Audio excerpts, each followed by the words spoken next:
Hello और deep dive में हमारे सभी सुनने वालों का स्वागत है। स्वागत है। आज का हमारा जो विषय है ना वो बहुत ही रोमांचक है। सच कहूं तो ये एक ऐसी घटना है जिसने हमारे आज के भारत को हमेशा के लिए बदल कर रख दिया। बिल्कुल। हम बात कर रहे हैं 1990 और 91 के खाड़ी युद्ध की। Gulf war. हाँ, गल्फ वॉर। और अक्सर जब हम इस बारे में सोचते हैं तो दिमाग में इराक आता है, कुवैत आता है और अमेरिका का दखल। बिल्कुल अमेरिका। लेकिन आज हमारे डीप डाइव का मिशन कुछ और है। हम ये समझने की कोशिश करेंगे कि कैसे हजारों किलोमीटर दूर हुए इस एक युद्ध ने भारत को अपनी पुरानी जो बंद नीतियां थीं उन्हें पूरी तरह से छोड़ने पर मजबूर कर दिया और 1991 के ऐतिहासिक एलपीजी सुधारों को जन्म दिया। जी, उदारीकरण, निजीकरण और वैश्वीकरण। तो ठीक है, आइए इसे थोड़ा खोलकर देखते हैं, क्योंकि ये सिर्फ एक ऐतिहासिक घटना भर नहीं है। बिल्कुल नहीं। ये एक ऐसी कहानी है जिसमें एक भयानक युद्ध है, दुनिया का सबसे बड़ा एयरलिफ्ट है और एक खाली होती हुई देश की गुल्लक को बचाने की जद्दोजहद है। यहाँ जो बात सबसे हैरान करने वाली है ना, वो ये है कि कैसे भू राजनीति या जियोपॉलिटिक्स और हमारी रोजमर्रा की अर्थव्यवस्था आपस में गहराई से जुड़े हुए हैं। बिल्कुल जुड़े हैं। हम अक्सर सोचते हैं कि अंतर्राष्ट्रीय सीमा पर जो हो रहा है उसका हमसे क्या लेना देना, लेकिन 1990 का वो दौर दिखाता है कि कैसे एक बाहरी झटके ने रातों रात भारत की घरेलू स्थिति को पलट कर रख दिया। तो चलिए थोड़ा पीछे चलते हैं। अगस्त 1990 में हुआ ये था कि इराक ने अचानक कुवैत पर कब्जा कर लिया था। जी, सद्दाम हुसैन के नेतृत्व में। हाँ, और इसके तुरंत बाद संयुक्त राष्ट्र का हस्तक्षेप हुआ और ऑपरेशन डेजर्ट स्टॉर्म शुरू हो गया, जो कि अपने आप में एक बहुत बड़ा सैन्य अभियान था। लेकिन भारत के लिए ना ये सिर्फ टीवी पे देखने वाली कोई अंतर्राष्ट्रीय खबर नहीं थी। नहीं, बिल्कुल नहीं। उस समय कुवैत और खाड़ी के उस पूरे इलाके में लगभग 1,70,000 भारतीय रह रहे थे। 1,70,000 लोग, ये एक बहुत बड़ा नंबर है। सोचिए जरा, 1,70,00,000 लोग जो वहां अपना घर बार छोड़कर पैसे कमाने गए थे, वो अचानक एक सक्रिय युद्ध क्षेत्र में फंस गए। और ये एक बहुत भयानक इंसानी संकट था। बहुत बड़ा, जान का खतरा था। और फिर एयर इंडिया ने एक ऐतिहासिक निकासी अभियान चलाया, इसे हम इवैक्यूएशन कहते हैं। दुनिया का सबसे बड़ा नागरिक इवैक्यूएशन। बिल्कुल। और सभी भारतीयों को सुरक्षित वापस देश लाया गया, जो कि बहुत बड़ी जीत थी। अगर हम इसे बड़ी तस्वीर से जोड़कर देखें, हाँ, तो जान तो बच गई। हाँ, जान बच गई। लेकिन इसका जो आर्थिक प्रभाव था ना, वो बहुत ही भयानक था। वो कैसे? जो लोग वापस आए, जो भारतीय वहाँ काम करते थे, उनका काम रातों रात बंद हो गया। जाहिर है, युद्ध चल रहा था तो सब काम ठप। और इससे हुआ ये कि जो रेमिटेंस भारत आता था, विदेशों से जो पैसा ये लोग अपने परिवारों को भेजते थे, हाँ, वो अचानक पूरी तरह से रुक गया।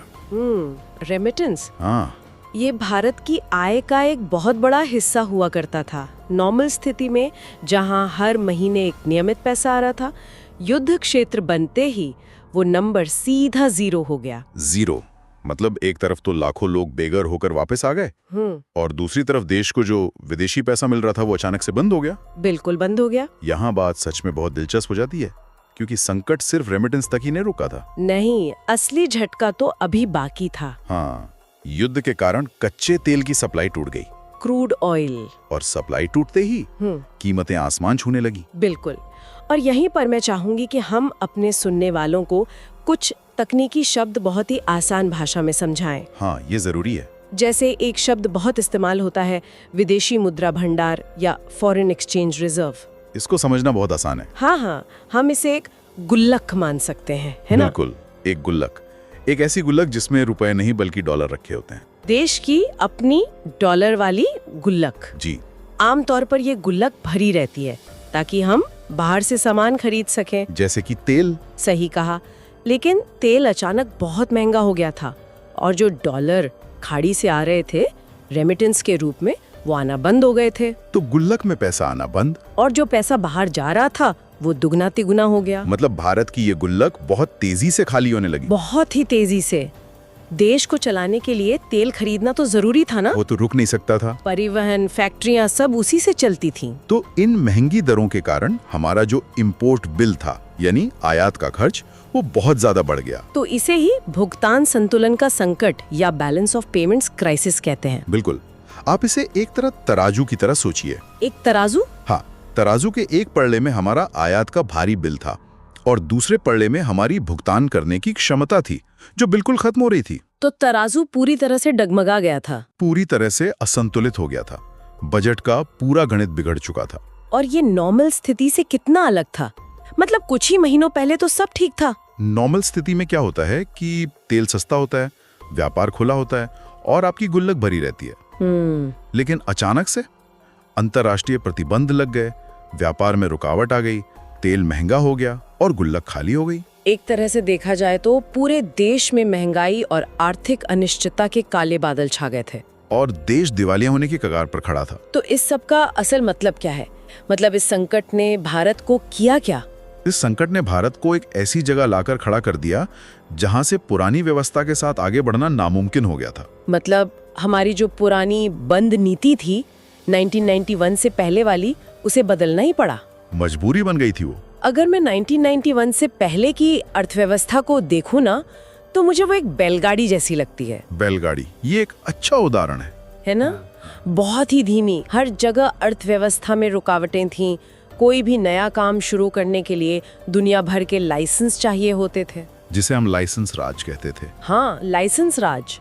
और आम लोगों के लिए लिमिटेड ब्रांड्स थे। बाहर की दुनिया से हम कटे हुए थे, जैसे कोई टूटा हुआ पुल हो। और इसी टूटे हुए पुल और बैलगाड़ी वाली अर्थव्यवस्था ने भारत को उस संकट में और भी ज्यादा कमजोर बना दिया था। लेकिन फिर आए 1991 के ऐतिहासिक आर्थिक सुधार, एलपीजी रिफॉर्म्स, लिबरलाइजेशन, प्राइवेटाइजेशन और ग्लोबलाइजेशन, उदारीकरण, निजीकरण और वैश्वीकरण। इस नई एलपीजी अर्थव्यवस्था ने सच में एक नई शुरुआत की। आपकी बैलगाड़ी वाले उदाहरण को ही लें तो ये सुधार एक तेज रफ्तार ट्रेन की तरह थे। एक बुलेट ट्रेन। बिल्कुल। इससे एक बहुत जरूरी सवाल खड़ा होता है कि असल में इन सुधारों से जमीन तर मिला क्या? हाँ, लोगों की जिंदगी में क्या बदला? सबसे बड़ी चीज जो आई वो थी एफडीआई, फॉरेन डायरेक्ट इन्वेस्टमेंट, यानी विदेशी निवेश। जी। विदेशी कंपनियों को भारत में पैसा लगाने की मंजूरी मिल गई, जो पहले बिल्कुल बंद था। और जब विदेशी पैसा आया तो उसके साथ नए कारखाने खुले, नए रोजगार पैदा हुए। और सिर्फ रोजगार ही नहीं, नई तकनीक भी भारत आई। हाँ, टेक्नोलॉजी। आज हम जो भी आधुनिक चीजें इस्तेमाल करते हैं उसकी शुरुआत वहीं से हुई थी। इसके अलावा ग्लोबलाइजेशन हुआ, मतलब दुनिया भर से हमारा कनेक्शन जुड़ गया। जो आपने टूटे हुए पुल की बात की थी ना, हाँ, उसकी जगह अब एक कनेक्टेड दुनिया बन गई थी। जी। विदेशी और ग्लोबल ब्रांड्स की भारतीय बाजारों में भरमार हो गई। मतलब लोगों के पास अचानक से चॉइस आ गई। पहले जहां एक स्कूटर या टीवी के लिए सालों इंतजार करना पड़ता था, वहां अब दुनिया भर के ब्रांड्स आपके दरवाजे पर थे। सही कहा। और अंततः इस सब ने अर्थव्यवस्था में एक जबरदस्त मजबूती ला दी। तो हम कह सकते हैं कि भारत ने उस भयानक संकट को एक बहुत बड़े अवसर में बदल दिया। बिल्कुल बदल दिया। अगर हम इस पूरी चर्चा को समेटें तो ये देखना बहुत दिलचस्प है कि कैसे एक बाहरी संकट ने, एक खाड़ी युद्ध ने भारत के अंदर एक अभूतपूर्व शक्ति और बदलाव को जन्म दिया। एक ऐसा बदलाव जिसकी कल्पना भी उस समय किसी ने नहीं की होगी। एक खाली गुल्लक और तेल के संकट से शुरू हुई ये कहानी अंत में एक तेज रफ्तार ट्रेन और ग्लोबल सुपर पावर बनने की नींव रखने पर खत्म हुई।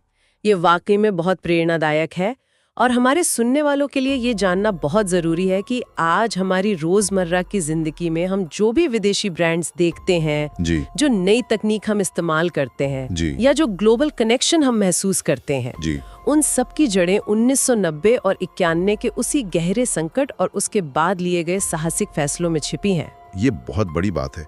दुनिया के एक कोने में हुआ भू-राजनीतिक बदलाव कैसे हर व्यक्ति के जीवन को, आपकी और मेरी रोजमर्रा की जिंदगी को प्रभावित करता है। बिल्कुल। और इसीलिए आज डीप डाइव खत्म करने से पहले हम सब सुनने वालों के लिए एक बहुत ही गहरा सवाल छोड़कर जाना चाहते हैं। एक सोचने वाला सवाल। हाँ, जरा सोचिए, अगर 1990 के एक भू राजनीतिक संकट ने एक पूरे देश की अर्थव्यवस्था को एक बैलगाड़ी से निकालकर तेज रफ्तार ट्रेन में बदलने पर मजबूर कर दिया, बिल्कुल पलट कर रख दिया, तो आज दुनिया में चल रहे कौन से मौजूदा वैश्विक टकराव या संकट हैं जो शायद इसी वक्त हमारी नजरों के सामने भविष्य की किसी और भी बड़ी आर्थिक क्रांति की नींव रख रहे हैं? इस पर तो हम सबको सोचना चाहिए। बिल्कुल। इस सवाल के साथ हम आज का अपना ये गहन विश्लेषण यहीं समाप्त करते हैं। सुनते रहिए और खोजबीन करते रहिए। शुक्रिया।